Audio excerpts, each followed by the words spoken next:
গতকাল মঙ্গলবার রাত ৯টায় গাজীপুরের কাশিমপুর হাই সিকিউরিটি কেন্দ্রীয় কারাগার থেকে জামিনে মুক্তি পেয়েছেন শীর্ষ সন্ত্রাসী শেখ আসলাম ওরফে সুইডেন আসলাম। আজ বুধবার সকালে এই তথ্য নিশ্চিত করেছে হাই সিকিউরিটি কেন্দ্রীয় কারাগারের জেলার লুৎফর রহমান। কারা কর্তৃপক্ষ সূত্রে জানা গেছে, ২০১৪ সাল থেকে হাজতি শেখ আসলামের কাশিমপুর হাই সিকিউরিটি কেন্দ্রীয় কারাগারে বন্দী ছিলেন। গতকাল জামিনের কাগজপত্র কাশিমপুর কারাগারে পৌঁছায়। পরে কারা কর্তৃপক্ষ সেই জামিনের কাগজ যাচাই বাছাই করে রাত ৯টায় তাকে মুক্তি দেয়।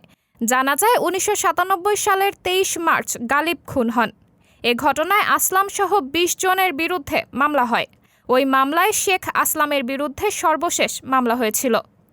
১৯৯৮ সালের ৮ এপ্রিল অভিযোগপত্র দেয় পুলিশ।